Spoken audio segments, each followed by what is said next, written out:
is an Unspoiled Network podcast.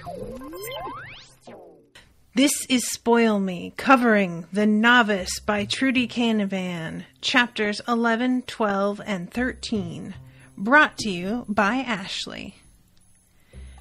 In these chapters, I don't know how Regin keeps thinking of ways to torment Sonea that I had not yet thought of, but I'm frustrated at how much I'm being outwitted by a bully. Also, something is going on with that scroll that Dannyl went and investigated, right? There's something there. Welcome to Spoil Me.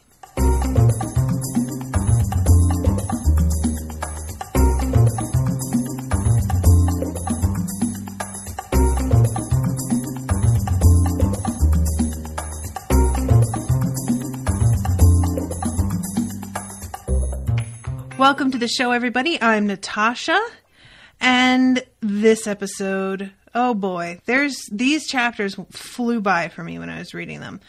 So chapter 11, Unwelcome Arrivals, starts off with Sonea studying with Porl. And I'm realizing, okay, so this is one of those things that I understand so much better as an adult now that I understand, developmental disorders and different kinds of learning disabilities and being on the autism spectrum and all of this. I understand much better where my my lack of understanding came from as a child, but it really stuck out to me that Sonea is trying to befriend Porl, who is not friends with most people in her class. And she realizes really quickly why nobody is friends with him. And that he is, it reminded me of there are a lot of instances in media where you see kids that get picked on for no good reason. It's just they're small, or they dress a certain way, or whatever. When I went to school, I didn't see a lot of outright bullying. I just saw a lot of kids being left out. And the kids that were left out, it was the kind of thing that I was a really empathetic kid, and I wanted to be friends with them because I felt like they needed it. But they were such strange kids that I could not get comfortable with them. And I don't feel like this is exactly the same situation. But Porl he's not really quick. He doesn't learn things quickly.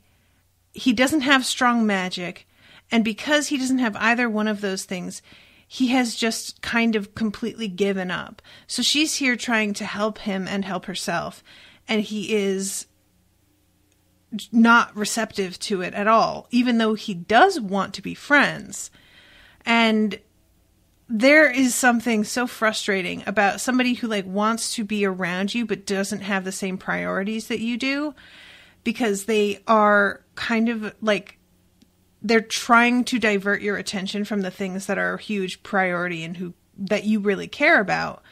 And especially in a case like this where people don't always have to have the same priorities. I have friends with kids, and they're going to have kids and I'm not going to have that or understand that. But when you're both students, this should be both of your priority, especially because this isn't a kid who's got a huge bustling social life otherwise. It's if you're not studying, what are you doing? Dicking around. You don't have anybody else to talk to. So I just want him to focus so bad. She had not seen the other novices being deliberately cruel to the boy. They obviously didn't like him. He was from House Harrell, which was out of favor in court for reasons she had not yet discovered, which I'm super curious about, let me tell you. She didn't think that was why he was avoided, however. He had several irritating habits, the worst being a ridiculous high-pitched laugh that set her teeth on edge. Which, this is what I mean. There were some certain kids that I wanted to be friends with them because I kind of just felt like it was the right thing to do.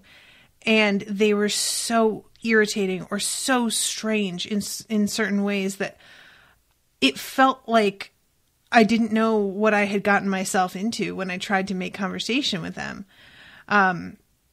So I find it really interesting that we've almost not heard Porl speak at all in this entire book. Like, he has that tiny little introductory conversation with her. And otherwise, there's been no dialogue from him almost at all. And I like the fact that the rest of the class ignored her, but she knows right away that they're not purposefully avoiding her and that they don't dislike her the way that they dislike him. It was simply that each had formed a close friendship with another classmate and had no wish to include a third. Which that is one of those things when you join up in a class, like, after the fact, after everybody's gotten to know each other, this is going to happen. And I'm sure that this kind of, like, being left out is much more preferable to Sonea than what was going on before. Tracia and Naren were clearly more than just friends. So then we have this couple. Tracia was also most interested in healing, but in a passive way that suggested her interest was due only to Naren's enthusiasm or the expectation that women were most suited to healing, which I, again, wish that we could explore that a little bit more. The only Aline in the class, Yalan, spent his time with the talkative Vindo boy, Seno. Hal, the stiff-faced land boy, and his Karelian friend, Binan, formed the other pair. Though quieter than the boys in Regin's class, these four still talked endlessly about horse races, told unlikely stories about girls in court, and fooled about as if they hadn't reached the end of their childhood. Which they hadn't, she was coming to understand. The children of the slums grew up fast because they had to. These novices had lived their lives in the midst of luxury and had less reason to mature quickly than their brothers and sisters outside the guild. This is one of those things that I find really fascinating because there have been, like, for example, the thing that pops to mind really quickly for me is there was a Sex and the City episode where they were talking about some girls who were like 13 years old having like these enormous parties thrown for them by their rich parents in a very sort of Gossip Girl style. And how at first they're really jealous of these little girls and wishing like when they were kids that they had these kinds of resources. And then once they get to know the girls better, they realize that they've grown up way too fast and are like really, really sexually experienced despite how young they are, and drink already, and just like a lot of things that at that age feel super inappropriate, you know? So that it's interesting that she's saying that they didn't grow up in it, because like it's a real mark of what you in your class believe means growth is. Like, she thinks that they aren't mature and haven't reached the end of their childhood and that they don't know how to get serious. Whereas I'm sure they would feel that having sex and drinking is what marks you as an adult. So, like, her standards are wildly different, I'm sure, than what theirs are. You know, like, she needs to know how to take care of herself and look after herself in the situation that she was in. They will literally never have to know how to do that. Never. Like, if they have this kind of wealth, they will be looked after by someone that they paid to do so for their whole lives. And they will never need to know how to do anything the way that she had to learn. So it's just kind of, it's really interesting to me to see the difference in classes and what their like markers for adulthood are and what their like kind of, what's the word I want? Sort of initiations. They're rites of passage, I guess is what it is. Because it's, you know, just so different depending on where you live and where you grew up. And like, I know for a lot of kids, it was like getting their first car or getting their license. That was not my experience because my family, like, I didn't get my license. I was a year younger than everybody in my class. So everybody got their license and I wasn't even old enough to take the test yet. And my family didn't have the money to buy me a car. So that wasn't like, I left and went to college before I even had my license. So, and I know a lot of other kids, you know, money is not like available to just buy them a car. So that sort of thing that we, I think as Americans often think of as a passage into adulthood is simply not the case for plenty and plenty of people. It's just, you know, it's an interesting question. And what will they ever reach the end of their childhood? Because for most of us, the end of childhood means learning how to make your own way. So if you never have to learn how to do that. Do you ever finish childhood? I don't know that you do, you know? Regin,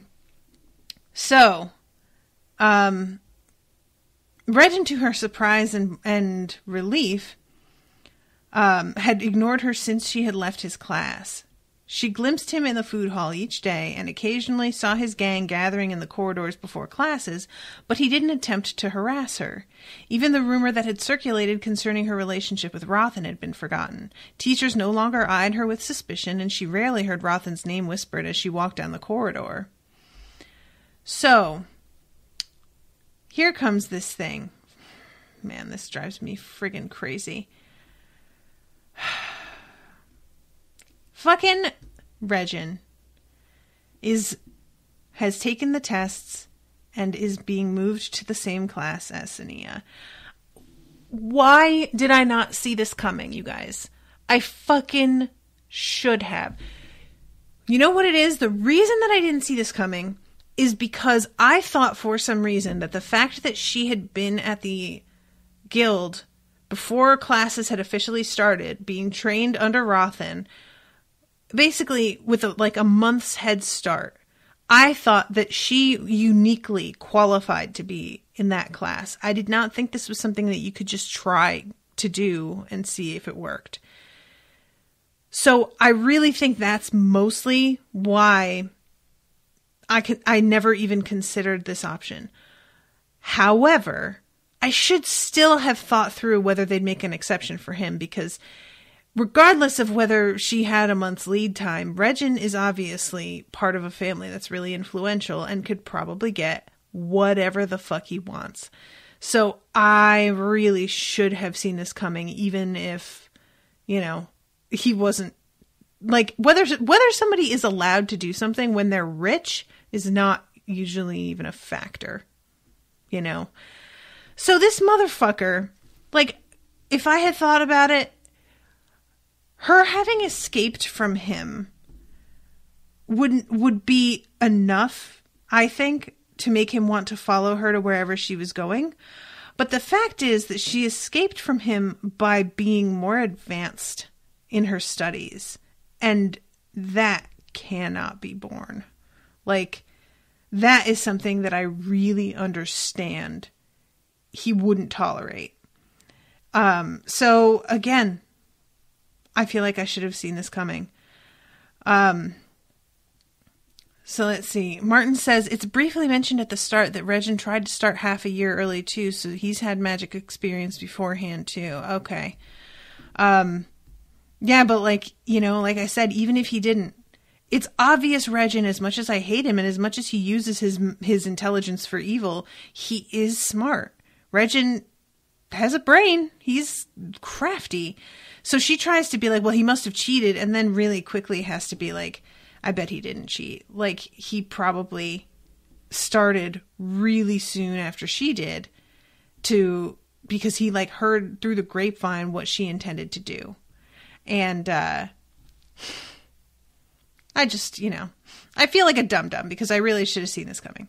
I really like, though, that she assumes, as soon as she sees him, that he's been probably trying to make friends with all of the kids that are in her class so that he's warmly welcomed when he joins up with them. And I find it fascinating that Sonea sees Naren regarding Regin with a frown and looking displeased. She remembered how she had been told firmly that this class had no time for, quote, playing around. So that's interesting. And I really like, he continues to sit with his old friends in his old class when they go to food hall. So like, what does this mean exactly socially? He doesn't continue to try and push her around the way that he did. Obviously, he sets her up a little bit later. But I really like am wondering exactly what his goal is here. Or maybe become like getting into this better class does not like factor into what he's doing to her. Maybe a lot of it is just because he wants to be impressive and do better in school because he wants to make a name for himself, which is certainly plenty. You know, that's a very valid goal.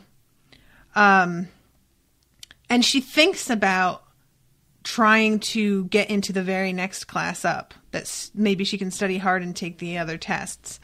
But then she realizes that she had to work her tail off so hard just to get to where she is now, that there's absolutely no way she could catch it. Like, she would have to, first of all, catch up with the class that she's in right now, and then advance past what they have into the next, like, that's a full year of work. You can't cram that into a couple of months. So, yeah. So she's just trying to think how to best handle this to bring the least grief down on her. And maybe she should just let him think that he has won, and let herself fall back to the end of the class so that he doesn't feel like she's some kind of threat. And as I was reading this, I was like, oh God, don't do that. Don't do that. Please don't do that. That seems like the worst idea. And I really liked this. She dismissed that idea faster than the first. The summer class was still under Regin's sway, even if he had left it. At least her current class wasn't united against her. Oh, right, because she even considers, like, demoting herself, basically. There's not really a good option except to continue doing what she's been doing and just kind of monitor the situation and see how he reacts to everything. So, yeah. Okay, so Dannyl. Here goes Dannyl. This dude is not happy with his travels. This is the kind of thing that, like, it's one of those that I always want to know why we're like this as human beings. But, like, we always see atrocities as, like, atrocities in our own estimation, right? As outsiders in other countries with different eyes than we see the ones in our own country. Like, in our own country, we are so much more willing to give a benefit of the doubt that those who are in authority are trying to do the right thing at the very least. That whoever is being punished maybe got a little out of hand, but they probably deserve to be punished for something. And if things spin wildly out of control, that's an outlier case. That's not how it is usually. We just want to believe so badly that what's going on with us isn't as bad as what's going on anywhere else. And this is a really great example because we know where Dannyl comes from. Dannyl's coming from Kilaria, where the slums get regularly flushed out and people are forced to leave their homes for what? You know, like, it's the kind of thing that when you open a book like that, the previous book, it's a really inhumane, horrible thing. But he doesn't see it that way because that's just how it's always been.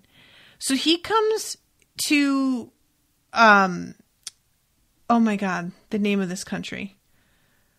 Oh, I'm forgetting already. But he comes here and the first thing that they see is some people being punished in a really brutal fucking way. It looks like we don't watch it happen, but it's obviously Lawnmar, thank God.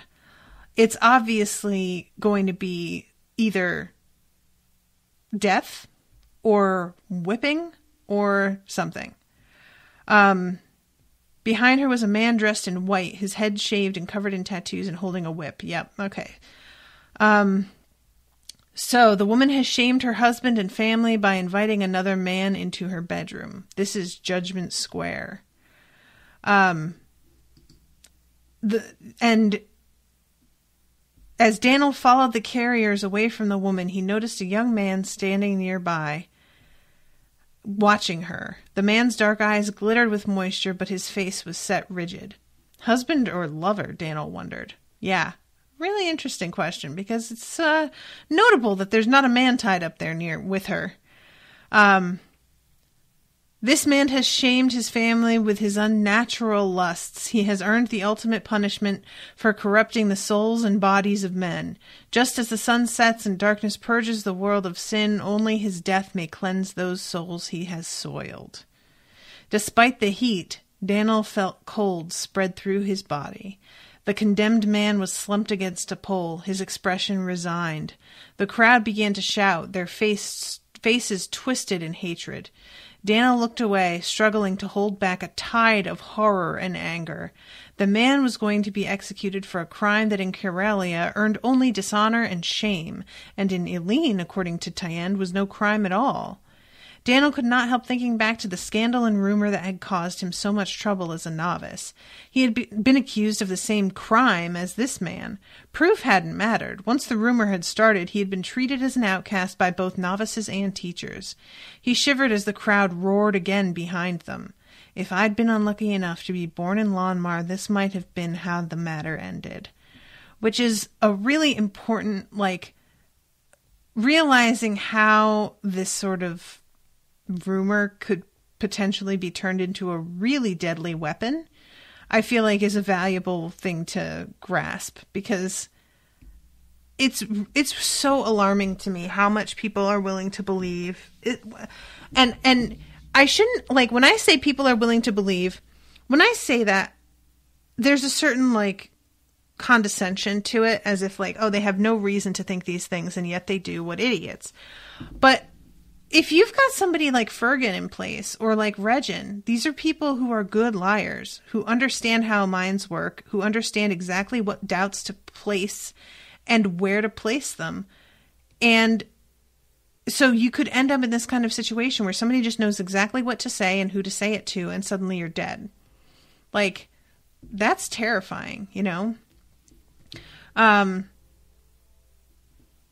So, yeah, he looks back at Tayend, who is really pale, and who says that, as much as he complained about how Eileen could be a little excessive, and a little bit too tolerant of what he considered to be sort of deviant behavior, he would much rather live somewhere where that's tolerated than where people are put to death for it. So, they get brought to the guild house, and there is an Eileen magician there to meet him. Valen, first guild ambassador for Lonmar. So, Valen looks at Tayend and says, I feel I must warn you, Tayend of Tremolin, that the Lonmar people value humility and simplicity and disapprove of bright clothing no matter how fashionable. I can recommend a good tailor who can provide you with quality attire in a simpler style for your stay. Dannyl expected to see a glint of rebellion in the scholar's eyes, but Tayend bowed his head graciously. Thank you for the warning, my lord. I will see this tailor tomorrow if he is available. So that's a nice surprise that Tayend is smart enough to just be like, yeah, you know what? Good call. I mean, I'm sure seeing a bunch of people being whipped and killed in the town square probably was enough to put the fear of God in him in terms of following the rules. I'm sure you want to rest after your journey. We have separate baths here. The servants will show you where, and afterward you are welcome to join me for the evening meal. And let's see, Judgment Square wasn't exactly an encouraging introduction to the country, but I don't want to judge Lonmar too quickly. There must be more to this place. If you saw the slums of Imardine first, you might not think much of Karelia. Hopefully we've seen the worst, and the rest can only be better. Which I appreciate that he recognizes that about Karelia, at least to a degree. So, he is thinking about the rest of his visit when he's alone, and he's clearly of the same mind as Tayend. He's going to do the best he can, make the best of it, but he's not excited about it, and there's actually a lot that he's a little bit nervous about. And he's also thinking about the ancient magic that he's supposed to be researching. So they're going to head over to this amazing sounding library. And we will get there soon. But it's such a weird, I feel like there's got to be something else going on with that whole situation. Let's talk to Lorelin. Laurelin is sitting in his office. Okay. Look. Laurelin is being spied on by an invisible Akkarin whom Laurelin can perceive by breaths of cold wind. Right? Come on. That's gotta be what's happening here. Because it's just mentioned a couple times that he keeps feeling a chill breeze. His office had always been drafty, something that the previous administrator had complained of constantly.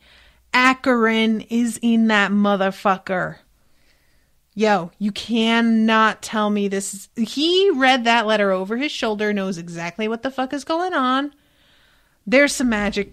Something. I don't like it. I don't care for it. And it bothers me that this doesn't even occur to Laurelin. Like, I guess, why would you, but, Laurelin, wake up, sheeple. And when he hears a knock on the door, he goes and answers it, and Akkarin is there, and he's so startled by it, and I'm just, like, he's just standing there, dead still, like, oh god, he's here, and I'm like, dude, you are giving yourself away so bad, like, it's just really, this was a frustrating scene to read because Laurelin I know he's doing his best, but I feel like he is so outmatched here that Akkarin is like 10 steps ahead of him in terms of knowing that he's being spied on, that that Laurelin is trying to find out more about him and like retrace the steps of his study. Finding, like, as far as like looking for the diary, Laurelin's still thinking about it, and after this little display, I just can't imagine that he should go anywhere near Akkarin's stuff, because Akkarin's gonna have some sort of either a protection in place to make sure nobody's taking shit, or some sort of alarm system to let him know who's messing with his stuff. I don't know how that would work. Doesn't matter, because Akkarin does. So yeah. Anything interesting? How is Lord Dannyl? Laurelin's heart skipped. Had Akkarin been able to see Dannyl's signature, or had he recognized the writing? He frowned as he tried to remember what had been written on the exposed page. He's on his way to Lonmar to settle the council's argument about Greater Clan Koimar. I asked Aaron to see to it, since he now has a second ambassador to deal with Aline matters while he's away, but Aaron decided to send Dannyl in his place. Akkarin smiled. Lonmar, a place that will either whet the appetite for travel or kill it. It gave me a hunger to see more of the world, but it also hardened me as a traveler. Lonmars may be the most civilized people of the Allied lands, but there is much that is harsh and cruel about them. You learn to tolerate their sense of justice, perhaps understand it as well, but by doing so your own beliefs and ideals are strengthened. The same could be said of Aline frivolity, or the Vindo obsession with trade. There is more to life than fashion and money. And you discover that just as not every Aline is frivolous, or every Vindo is greedy, not every Lonmar is unbending. Most are kind and forgiving, preferring to resolve disputes privately. I did learn much about them, and though the whole journey proved to be a waste of time as regard to my research, the experience has proven to be valuable to my role here. Which is a really curious sentence, like a couple of sentences. Basically, I mean, of course, Laurelin's wondering if Akkarin is just saying that it was a useless part of his research just to throw him off the scent. I would tend to think not, because I feel like Akkarin is so far ahead that he barely even needs to lie at this point. But I do wonder what he means about it having strengthened his beliefs and his role here. Like, because obviously Akkarin is functioning on some other kind of morality. So if indeed he is the one that's out in the city killing people, or if indeed he is learning black magic, as it seems he is, or has learned it already, I'm just really curious about what that all means, and if that has anything to do with the thing that Dannyl gets read. Laurelin winced as a cold draft chilled his neck. Like this again, when Akkarin is supposed to be gone. There's something. Something in that room with him. Maybe it's not even Akkarin. Maybe there's a whole other thing going on. So, then we go to 12. Chapter 12, titled Not What They Had in Mind. Chapter 12 starts off with Sonea realizing that somehow Regin stole her notes. And, of course, thank God, this results in a baller display on her part, where Lady Kinla, who is the instructor for the class, has told them that they could use their notes for a test, and is going around the room asking them all questions. And Kinla stops and says to Sonea, "Where are your notes?" And Sonea replies, "You said this lesson would be a test, my lady. I didn't think I would need to take any notes." Lady Kinla's eyebrows rose, and she regarded Sonea speculatively. So, she asks Sonea to name 20 bones of the body, starting from the smallest. And Sonea does it. And I love this. When she had finished, Lady Kinla stared at her in silence, lips pressed into a thin line. "You are correct," the healer said grudgingly. With a sigh of relief, Sonea watched the teacher turn and continue her meandering among the novices' desks. Glancing at the class, she found Regin staring at her, his eyes narrowed to slits. She looked away. Thankfully, she had helped Porl with his notes and could copy them out again for herself. She doubted she'd see her own again now. So yeah, it's like, I'm not entirely sure if she thought that humiliating herself would have made Regin give back the notes, but I have to imagine if Regin goes to the trouble of taking them, he's not going to do something so stupid as to hand them back to her and give her proof of the fact that he stole. Like, there's too much that could go wrong with that. So yeah, I'm just like,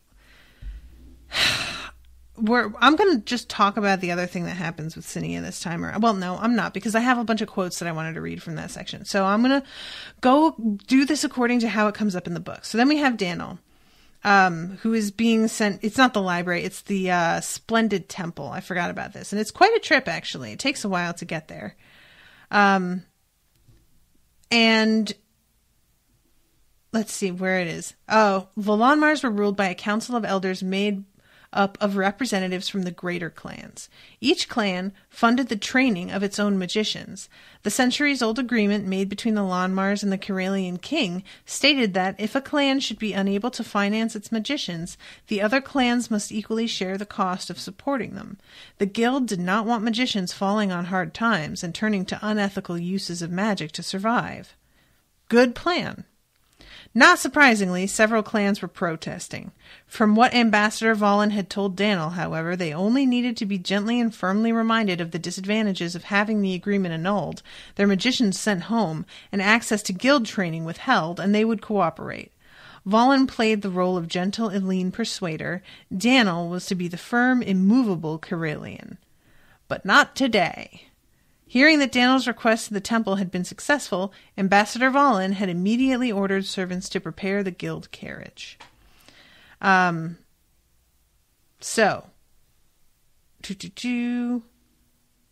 magicians are considered to have been gifted with magic, they are barred from the priesthood. Only a few exceptions have been made. In the past, a few were judged to have suffered greatly, and could seek balance by joining the priesthood, but only if they gave up their powers, though they were still barred from the higher ranks. And he hears that Akkarin visited the temple 10 years ago, and it seemed that he impressed the high priest greatly. Let's see. So, okay. They head over here, and it's super dry and hot. The carriage is hot. I really appreciate the descriptions of the travel being like given their due, because it's easy to write a story where something like as pedestrian, get it, as travel is not treated as interesting or important. But I feel like knowing how far they had to travel, that they were sweating the whole time, that they were given like bottled water for the ride to drink on the way because it was going to be that dusty and gross, really gives you an idea of a lot. It's like, how big the city probably is. The fact that if you do not have these kinds of resources at your disposal, that you're just going to be hot and sweaty and disgusting in the street. It gives you an idea of just like how important they are and how tiring it probably is to travel around here, you know, like just so. As with all Lonmar architecture, the building was a single-storied and undecorated building. The walls were marble, however. The blocks fitted together so accurately it was difficult to make out their edges.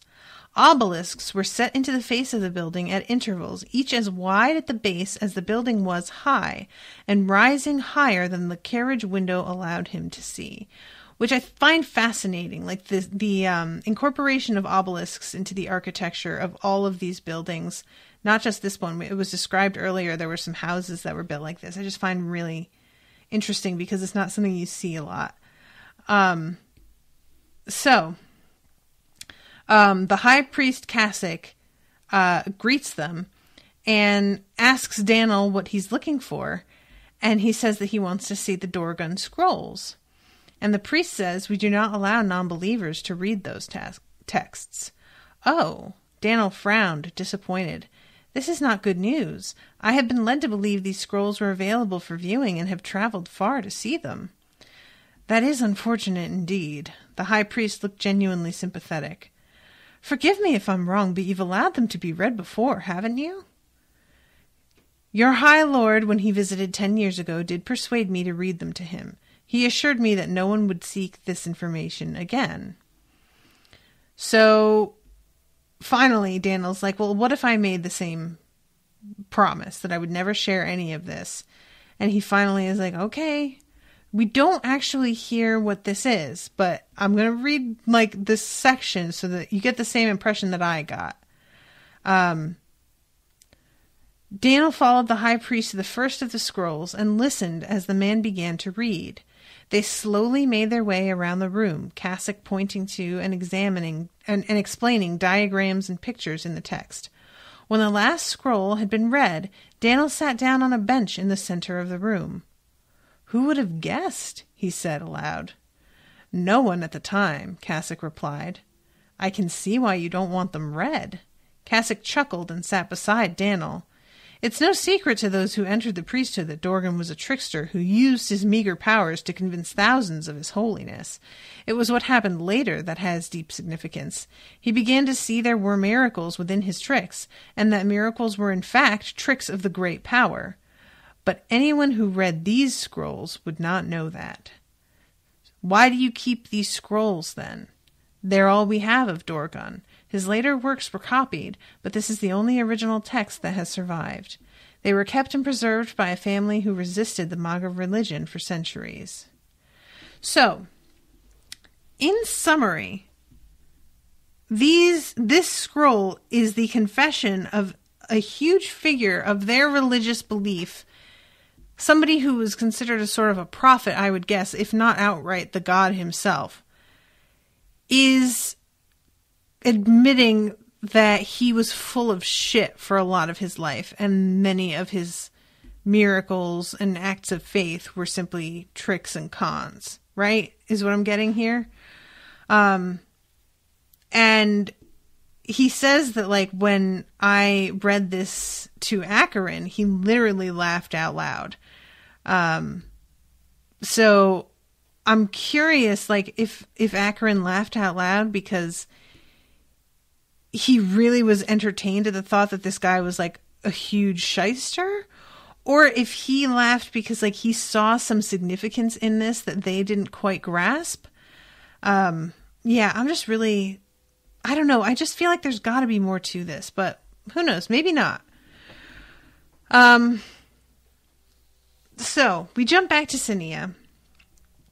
And all of the books at the library on the subject that she's supposed to be studying are gone. And he says something about, why don't you have a copy made? And I couldn't help but wonder, because he says this to her as if, you know, you could make a copy on like a printer or something. A few days for printed ones, a few weeks for handwritten. If you don't have the book in your possession, though, how do you get a copy made?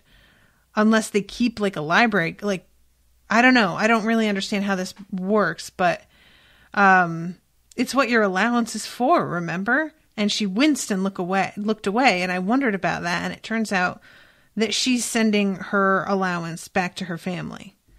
Which, yeah, you would. That makes sense. So, and she, of course, is of the opinion that Regin orchestrated this. Regin probably borrowed as many books as he was allowed, got other people to borrow books as well, just to ensure that they would be gone when she needed them. Rothan tries to be like, well, you don't know that he did this, and she just sort of like gives him a look like, come on, buddy, keep up, which I have to agree with. Like, Rothan, with everything that's happened, you got to stop, like, really wanting to see the best in certain people and recognize them for what they are. When a person tells you who they are, believe them, Rothan. You know what I'm saying? So, she goes to her room, and as she sees her door, she realizes that somebody had written something on her door. I don't know that we ever see what it is. She saw the words someone had written on her door with smeared ink.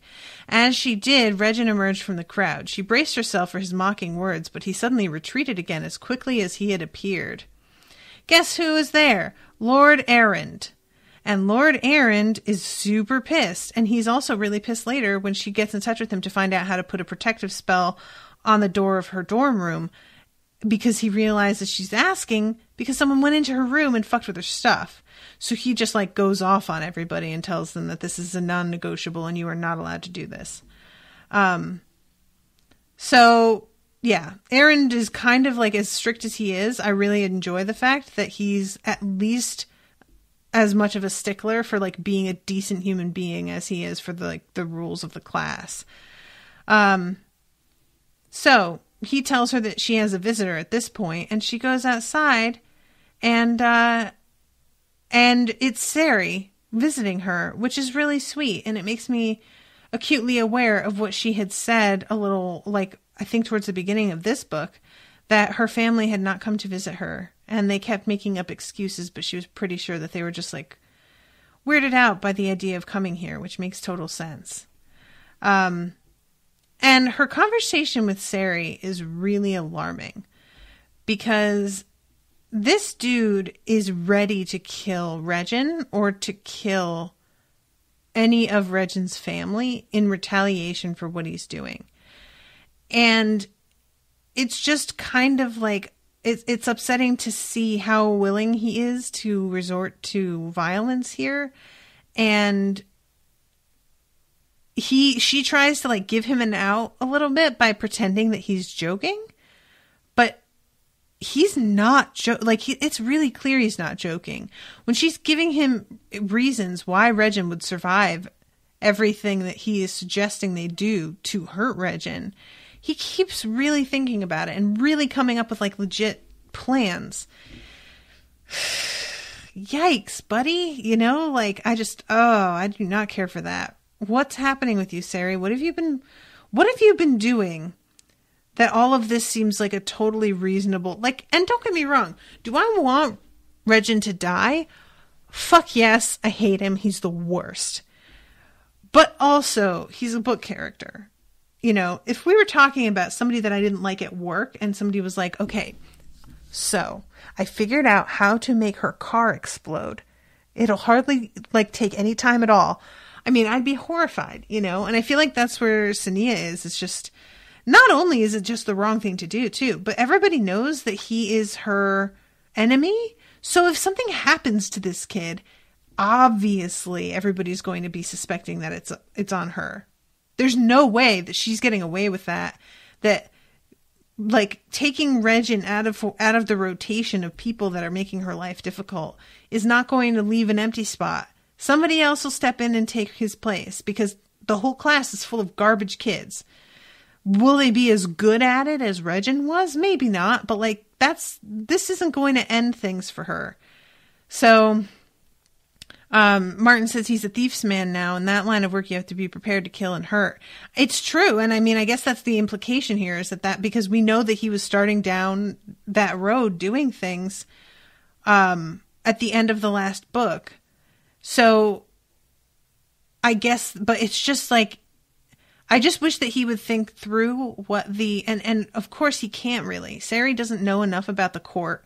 He doesn't know enough about the guild to really understand what the blowback could be. Even if he sat and thought about it, it wouldn't do much good because he doesn't have the perspective necessary to make those sorts of judgment calls. So I just want him to listen to her. I really hope that he doesn't go and do something fucking stupid. Yeah. So, can't you wear him out for me first? And then I'll give him a good softening. No, Sari. Why not? Is he stronger than you? I don't know. What then? It's not worth it. Whatever you do, he'd get me back. I could do it the thieves' way. No. He hurts my kin, I hurt his. No, Sari. Don't worry, I wouldn't kill them or harm the weaker ones, just scare some of the men in the family. Regin will work it out eventually, because he'll twig that one of his kin always gets visited by a messenger just after he does something to you. Don't joke about it, Sari, it's not funny. I wasn't joking. He wouldn't dare touch you. This isn't the slums, Sari. If you think Regin will keep silent because he'd have to admit what he's doing, you're wrong. You'd be playing right into his hands. Harming his family is a far greater offense than giving another novice a hard time. I'd have used connections with the thieves to harm another novice's family. They might throw me out of the guild for that. Connection with the thieves. Sari's nose twitched. I see. Oh, Sari, I appreciate that you want to help. I really do. I can't do anything to stop him, can I? No. She smiled. But it is fun thinking about dunking Regin in the sea or dropping a house on him. So, yeah, just really yikes, buddy. We're worried about you, that's all. So she gives him the coins from her allowance to pass to her family. And then Lord Aaron comes up and calls her inside. And that's the end of that section. So, I'm wondering if we're going to get it, because we got some POVs from Sari in the last book, and I wonder if we're going to have any more of that this book. So, Sonea, the next chapter begins with her again, and she's thinking about how much she likes the baths because they're divided by sex, and it's like the one place that she can go that Regin can't bother her, and the other girls that are sort of under Regin's sway don't bother with her while they're there. It's like not really worth the effort to them. I think that there's definitely an element when you are also vulnerable because you are naked and in the bath that you aren't going to bother somebody else at the same time, unless you really have a lot of nerve. Though her classmates did not join in, they never stepped forward to help her either, and Porl was no deterrent. He stood back pale and trembling as she endured Regin's taunting. Yeah. So this has started to pick up a little bit again. She had bought a sturdy box with a carry handle to tote her belongings in, tired of having her books knocked out of her hands, her notes set on fire, and her pens and inkwell shattered. And protecting this box with magic helped keep her shield-holding skills well honed. Now, what winds up happening is that she goes to class and opens the box that has the books in it, and realizes that she had not put a lock on it. She had not, sealed it with magic before they left the room. And there is a pen in there. The whole point of her having this fucking thing is so that she can lock stuff so that they don't mess with her and take her notes and blah, blah, blah. And she didn't even have it locked. Sonea, oh, girl, I just want to, And it's not that she had it locked and somebody busted through the shield. She says that she realizes she had left it unlocked the whole time. And I was just so frustrated with her. I'm not trying to blame her for it because obviously she couldn't predict that he would do something like this, but she does know that he has done similar things before in the past.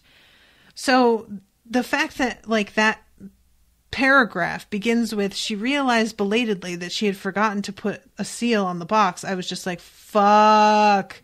Immediate reaction was just one of like, come on, lady.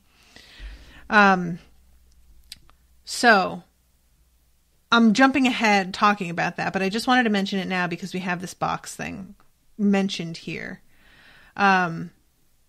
So they all have to go out to the training ground, the arena, where they're going to practice their strikes.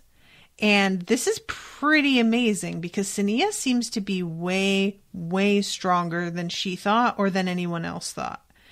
Now, one could argue that she is having a PTSD reaction that causes her magic to be a little bit more strong than it might ordinarily be because of adrenaline and panic being forced into that strike as well. But I'm going to say that I bet she's just stronger than most people. All right, so I'm going to read the part where she steps forward. Sonea. She stared at the disc, but all she could see was a boy staring back at her, fearful yet not comprehending. Sonea?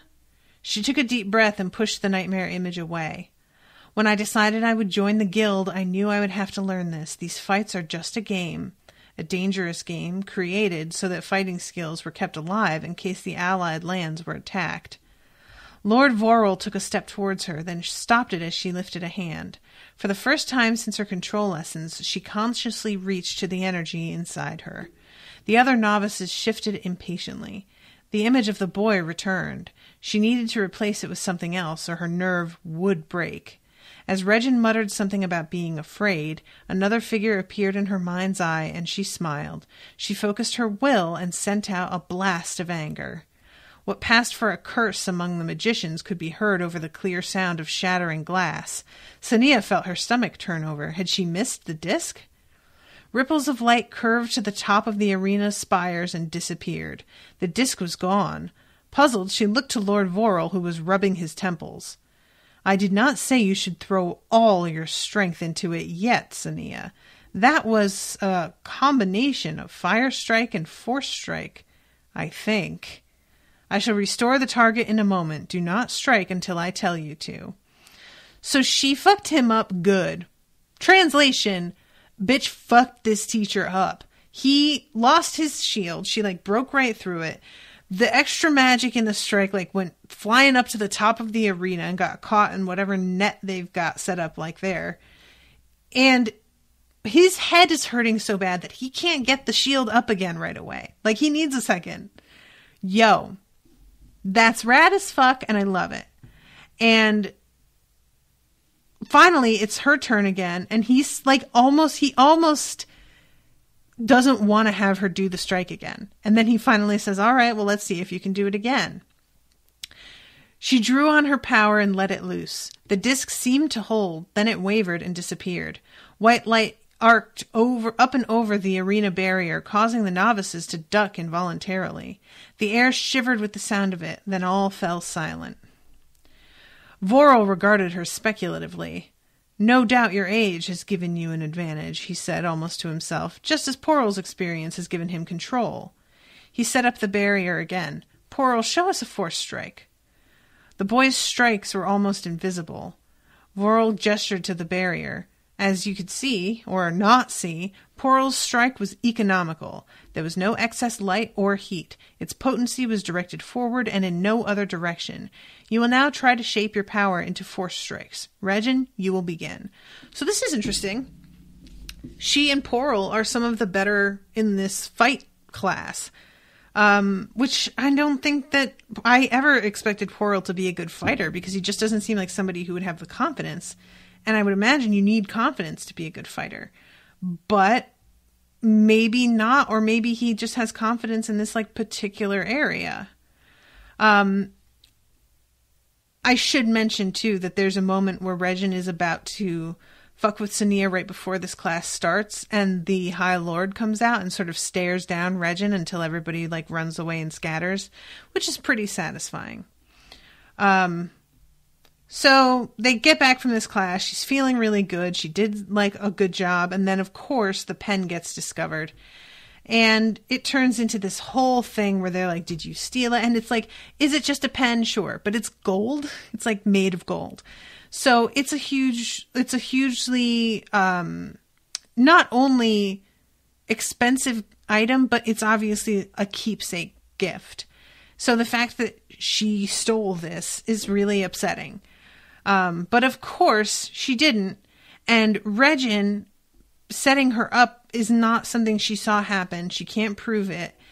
And she also can't let them truth read her, because if anybody other than Lorelin truth reads her, then they may see what's going on in her head about the High Lord, which I'm gonna call bullshit on.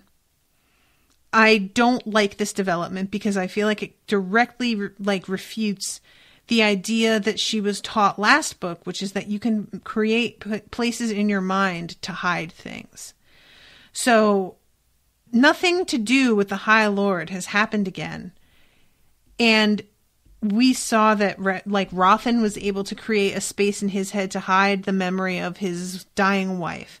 And she is able to create spaces to hide her thoughts about Sari or what's going on with the thieves or all of that. So there is no reason why she couldn't come up with a place to hide her knowledge of the dark, magic that he's doing. So I don't know. I just feel like, I'm not sure if I'm buying this.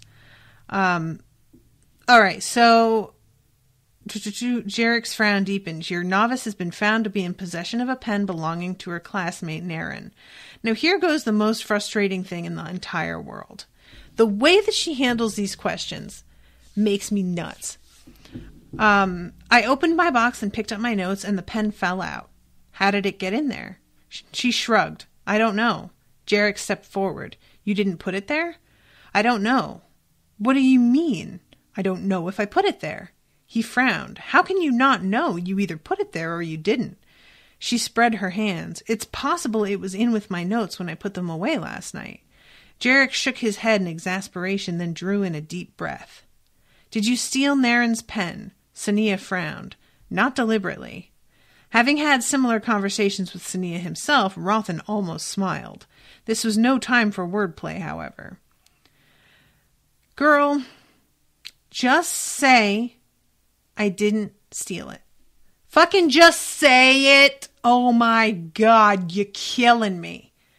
What the fuck, lady? This is, when he says this is not the time for wordplay, that's like such a mild way of putting it. Fucking cooperate. What are you doing? So finally it turns out that they just sort of leave her alone, and they aren't going to do anything in either direction, either to punish her or to absolve her of it. But Rothan talks with these teachers, and they have to tell him it doesn't look good, but he knows that, and she knows that, and the whole thing, it's just, I wish that she had handled this differently. And he tries to convince her that what she says does matter, because she's so convinced that they've made up their minds already that it doesn't. But I'm not sure that he's right when he says that. So yeah, that's the end of this chapter, is her saying that she's going to get some food and eat, she's going to go and eat with Rothan because she doesn't want to go to the food hall. Because she thinks that they aren't going to be glad to see her, which I can't help but think she's probably right about that. Martin says she tried last time at the hearing, didn't work very well then. Yeah, but she's grown so much since then.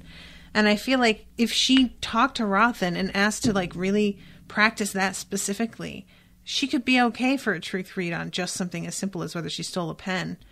It's not such a, it's not an issue with such huge scope. I don't know.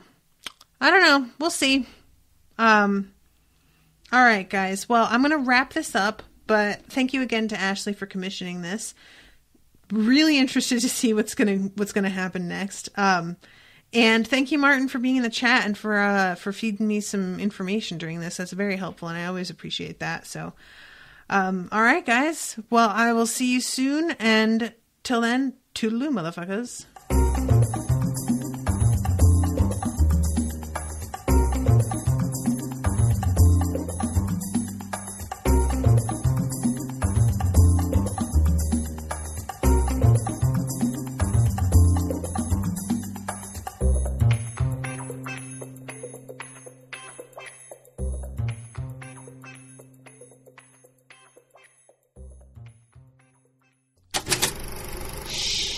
That was an Unspoiled Network podcast.